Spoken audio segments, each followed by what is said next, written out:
Hi everybody, this is Amber coming back to you with part 2. I promised you a read, and I've got my book out.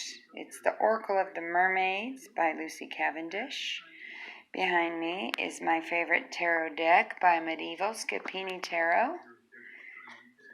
And also with me is the Under the Roses. And if you check it out, to me, the Five of Swords for me is more of a mental conflict, or the conflict between the yin and yang, the masculine and feminine within ourselves. And the secret that I've come to realize is that in my writing and in my passion for Mother Nature, for soaking in what needs to take place in my life as far as guidance has come from my mental conflict, my inability to write these days. A lot of trauma, I tell you, lots and lots of trauma has kept me stuck for so long, and I'm so exhausted. So I'm hoping that by this reading that I pulled cards on asking, exactly where do I go? What am I afraid of? I'm hoping that when I read the book for you from Oracle of the Mermaids, see, I can't even talk, is that you might take something in, a message of some type of hope for what's going on in your life. Because I know by doing this reading, it was so overwhelming and inspiring of what basically I already know, which is it's time for change. I'm tired of hiding. I'm tired of not telling my story and getting out of my comfort zone.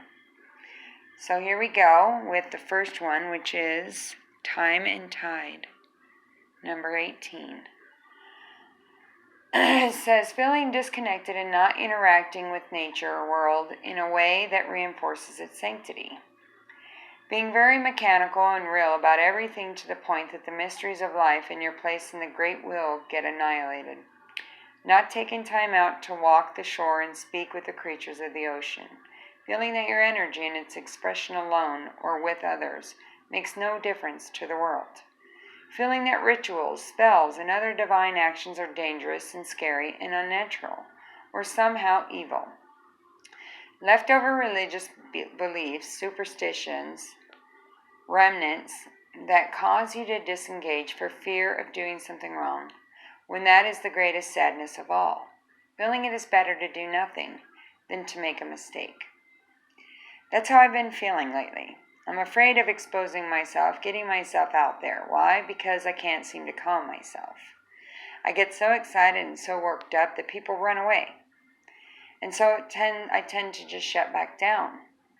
Starting to feel that what I believe, what I've predicted, what I see for the future, for myself, my family, and what I can do with even this community as a whole has left me alone. That the world just has fallen away.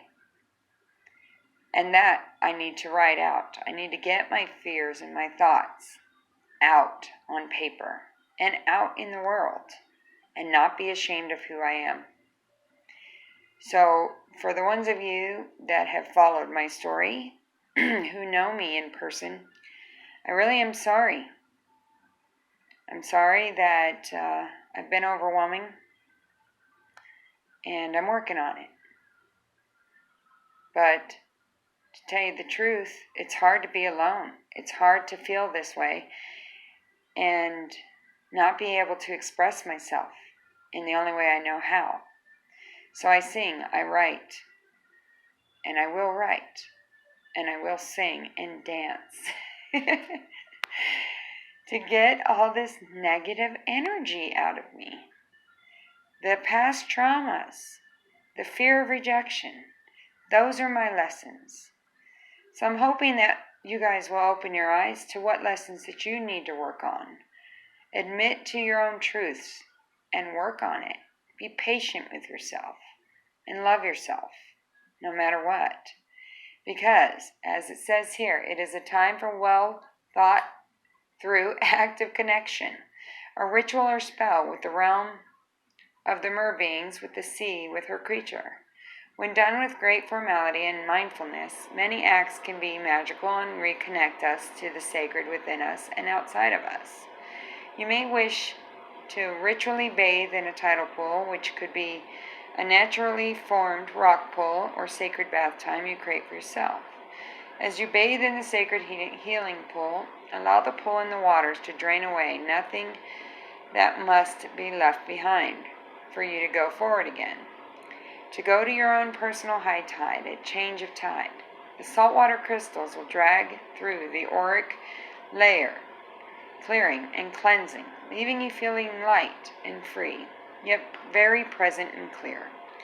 The warm waters of the tidal pool make them mermaidedly goddess pools of healing. Right on the seashore, the amniotic fluid of rebirth for you to be freed from.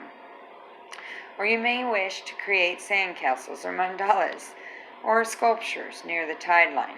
We can shape into sand, itself an energy field of tiny sparkling crystals, representations of what we wish to see taken away and cleared, or what we wish the sea mother to take into her cauldron and help you manifest. It may be time to work with generic runes, which have a great history of being drawn into the sand as messages to the great sea beings of all kinds. What is most important is that you act. So I've been spending some time trying to figure out how to heal myself, how to get through my trauma. And I have slowly been working on taking my salt baths, taking longer walks, sitting in silence, being appreciative and grateful for everything I have. But the main thing is to enjoy the moment, to sit still, to breathe in Mother Nature and find other ways of being creative. And that for me is writing, and as it says in here, to find something that you enjoy. Whether it's building castles in the sky, mandalas, sculptures, whatever your gift is, whatever you are passionate about to express yourself, then do it. Work on that. That is the first message that came through, okay? The second one is air. Isn't that beautiful? It's not all about, lovers or twin flames. It's about breathing in, breathing out, giving and receiving. Number 26. Finding your passion within and illuminating what is hidden. But it all starts with the breath. The walking away of the past and releasing it. Beautiful cards. Let's see here. What number is that? So here we go. With air. Take with it whatever resonates with you. Okay? And just listen. Hopefully you find something in here that rings to you. You have the capacity to take nourishment and oxygen in far more deeply than you are allowing yourself at present. It is time to introduce the idea of breathing far, far more deeply and of holding the breath so that you know you are safe and traveling into areas where you have not been before. The ability to breathe deeply and to swim underwater will encourage you to believe in your own courage and potential and develop your lung capacity. Give yourself time in a place renowned for air that is pure, nourishing, exhilarating. Smells, scents, sounds, all carried on air, enter into it and into you. Drink in life. Breathe deep and fill yourself with the essence of life. It's one thing I've been working on for a very, very long time, is breathing. I have a hard time meditating. My meditation is walking, taking the bus, listening to music. But obviously, there's many times where I just forget to breathe. It causes my anxiety to shoot up through the roof. And I'll tell you, feeling excited and anxious and nervous and scared all at the same time needs to be released in healthy ways. I'll tell you. So in the reverse, it says breathing in, inhibited and compromised, and thus the sense of being supported by the world, by the air, is not as strong as it could be at this moment. There is a difficulty taken in new experiences, a distracting from the source of life, a sense that to keep safe, one must only breathe a little and release a little. You allow yourself to make no sound when you breathe. The sense of connection with the pulse of the world is limited. It is time to explore the depth of your connection with the world through breathing, through your ability to intake, to voluntarily and purposely set out to take in what is required and that you desire.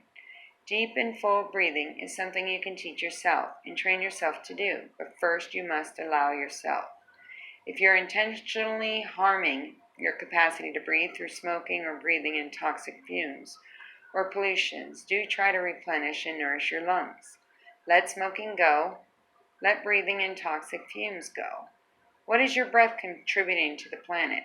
What is your ability to take in and out giving to you? What are you allowing? And what are you shortchanging yourself on?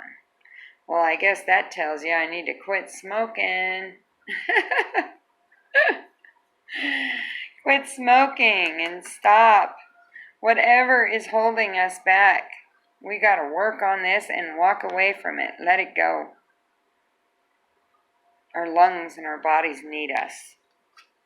And last but not least, we have divination, which is the number 15. Taking a leap of faith. Ooh, guess my screen went out here. Last message is the divination. Standing in your truth and your power, taking that leap of faith and believing in yourself of success. I've got about 3 minutes left before this thing shuts off. I'm going to give you a brief description of what it means. But to you, the mermaids have come via this card, and they say to you that you too have the gift of seeing the possibilities, of knowing and filling out the fate. And they know that a fellow mer-being, one who has been born of the great sea mother, you too can work with the gift of seeing in many directions at once. It is as if you can stare into water and see ripples of what could be. The mermaids of oracles, sibyls in the sea, and you too have the power to connect with the divine. And this power can be activated as you teach yourself the wisdom of the sea. There must be discipline and purpose to your movement. Instruction is coming, and they will deliver it through dreams and visions. There will be signs, and there will be omens, and symbols will come to you. You will dream. Hold on, gotta turn the page here. I love this book. You will dream that these dreams may be cryptic, or a vision may seem to be unrelated to what is currently taking place. The universe and the ocean of consciousness and possibilities is calling to you to listen and to hear and read the signs. Become aware and hear them whisper on the shoreline of consciousness. Learn to read an oracle like this one. Work with spreads for focus and discipline, and conduct reads for friends. You have a gift. It is time to train and then exercise it with responsibility and beauty. That has been my wish, guys. My wish has been to share my gifts and to read and practice. And a lot of you guys know that I do the readings, and you've asked me for readings, but then I've been shy because I'm afraid of judgment. I'm afraid to take that leap of faith. It was never about the money for me. It was never about getting recognition for my gifts. And it's time to illuminate it. The moon. Walking away from my fear. And to breathe. I have to learn to breathe, and I hope that this is a lesson for you guys also. That it makes you more aware of this path, our journey. Is to just come together, to breathe, to be free. To be a fool. Make a fool of ourselves. Humility. Thank you all for following my story. This is Amber Johnson with Helping the Good People.